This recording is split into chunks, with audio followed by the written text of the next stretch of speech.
what we repeatedly do. Excellence, then, is not an act, but a habit, Aristotle said. We are the product of our internal autopilot. It dictates more than 90% of all decisions that we make, big or small. The rest of what we do is a free will. Does it sound shocking? Yeah, perhaps it does. You think that you make all your decisions consciously. This is a great belief, with only one tiny flaw. This is not true. And what I'm going to do today is to tell you why this belief is wrong and what you can do to stop living on autopilot and take back control of your life. Coming back to we are what we repeatedly do. Habits is a type of action that you perform on an ongoing basis, so it becomes automatic. But first of all, let's have a look. Let's see why habits are actually important. Habits matter because they hold great influence and sway over the way we think, act, and feel, which basically covers almost everything we do.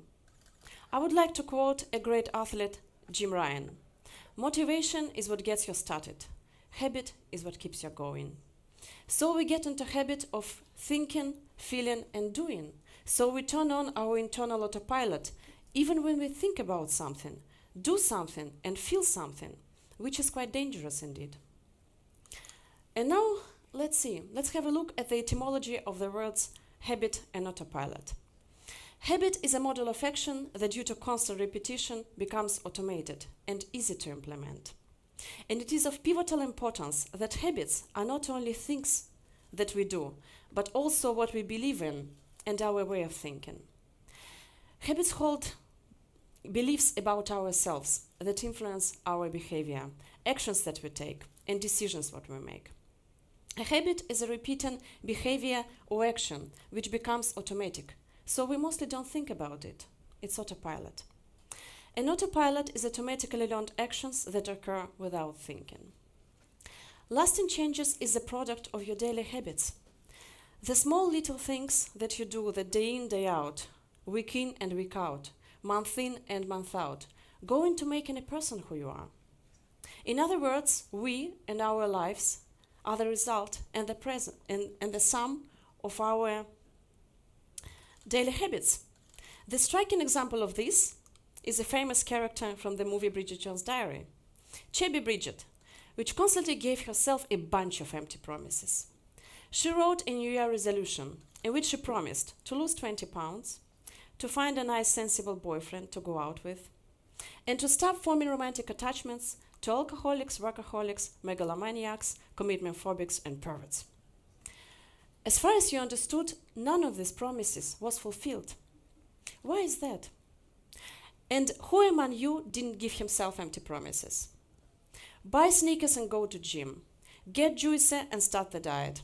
How many times you promised yourself to start a new life from the next Monday, the next week, the next month, the next year, and all in vain?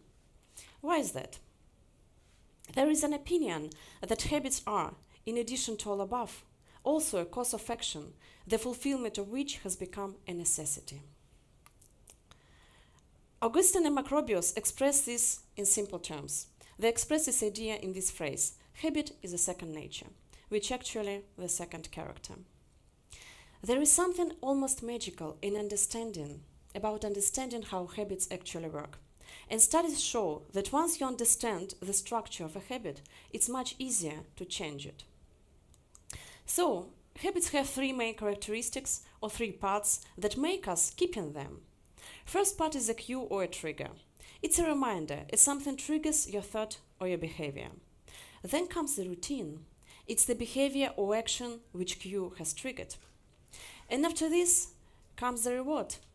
And this is a bit which is beneficial to you. And however it mightn't feel like that, your brain sees its benefit. So your brain makes you repeat it again and again, and so you do, until it actually becomes a habit. And what do you think? Is it possible to get rid of a bad habit? Raise your hands those who think that it is actually possible to get rid of a bad habit. Thank you. Well, scientists claim that it is impossible to get rid of a bad habit due to psychoneural connection, because a habit is a need. That's why getting rid of bad habits is as difficult as giving up drugs. When you get rid of a bad habit, a void is formed and you need a healthy habit to put in its place. Well, now let's have a look at the advantages and the disadvantages of having habits. Let's start with disadvantages. First of all, habits narrow your horizons. A person can get used to everything. And the danger of it is that you start perceiving a habit as an inevitable reality. It's the only way of doing things. However, of course, is not true. In addition to this, habits create the illusion of safety.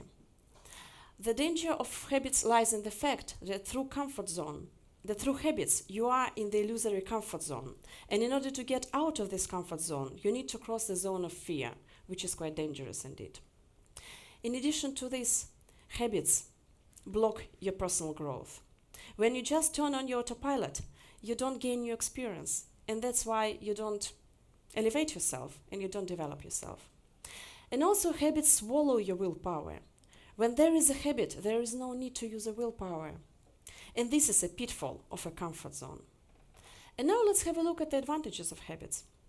First of all, habits save our brain energy. Or let's say free up our brains to do creative and exciting thinking. Forming habit from the ongoing behavior actually provide your brain with a mechanism for saving energy. Gretchen Rubin, in her book Better Than Before, sums it up nicely. When it is possible, brain always turns behavior into a habit, which saves effort and this way gives us more capacity to deal with complex, novel and urgent matters. In addition to this, habits reduce stress in our lives. Sometimes when you think about upcoming week or upcoming month, you feel overwhelmed. Because there is simply not enough time to do all things, and there are too many things to do. That's why you really need to automate some of your actions. Moreover, habits help you to build character and endurance. Character is foundational if you want to be a leader in your life and in the world around you. And good daily habits help you to build this very character. So, to sum up, good habits can underpin our mind management to change our behavior. But before we start thinking about how to change our bad habits for good habits, let's first identify those habits that don't contribute to those things that we want to achieve in life. Let me tell you an emotional story from my own experience, from my coaching practice. This is an example of how a person ruined his career because he constantly clung to his own internal autopilot. I'm a business coach and I have a client called Alex. Alex looks impressive. He is an oil industry engineer, knowledgeable, intelligent and attractive. But he does nothing all day long apart from daydreaming and drinking beer. Why is that? His bad habit is that he wastes his time, life and energy on following such Michael life as a devoted fan. Michael is successful online entrepreneur with big presence online. And Alex wants to be as successful as Michael. So Alex had been following Michael through his YouTube channel and articles in mass media for a long time. He also constantly goes to personal development training courses, reads books about leadership, and also writes a lot of positive affirmations on the walls. And though Alex was a pilot in the past, he doesn't see that his constant life is on constant autopilot. He learns a lot but does nothing. What Alex doesn't understand is that Michael wasn't born as a successful 45-year-old entrepreneur. Michael went through his own path of resistance and growth to become who he is now. He constantly made efforts to succeed, and this behavior became a habit. A willpower became a habit. So what did I do to help Alex to change his bad habits for the better? His routine was to learn for the sake of learning, and his reward was the misplaced belief that he actually did something to achieve success.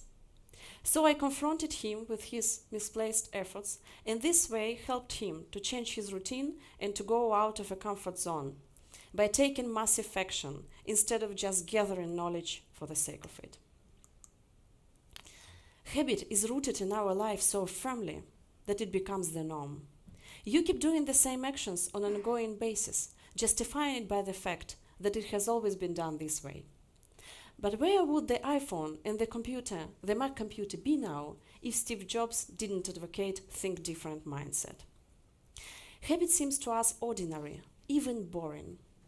But they have much more power over us than we think. And when you change one bad habit, you start making incremental adjustments to your day, to every day, which is over a year or over a decade can add up to a huge difference. There is a battle, a struggle in each of us, very similar to a struggle of two wolves. One wolf represents evil. It's envy, jealousy, ambition, selfishness, and lies. Another wolf represents good. It's love, peace, hope, kindness, and loyalty. And which wolf wins in the end? The one that you feed, of course. We all want to achieve success, don't we? So what is the secret of success? I remember when I was 13 years old, I had to learn by heart different topics in my English lessons at school. And one of the topics was called the achievers and the sustainers. And I still remember that the achievers were people who were self-confident and proactive, and they always achieved what they wanted to. And the sustainers were people who couldn't influence others, who couldn't determine their priorities, and couldn't achieve success. And 22 years ago, I thought that sustainers couldn't achieve what they wanted to because of lack of certain skills. But now I understand that it's not the skills, but the habits that we tend to underestimate.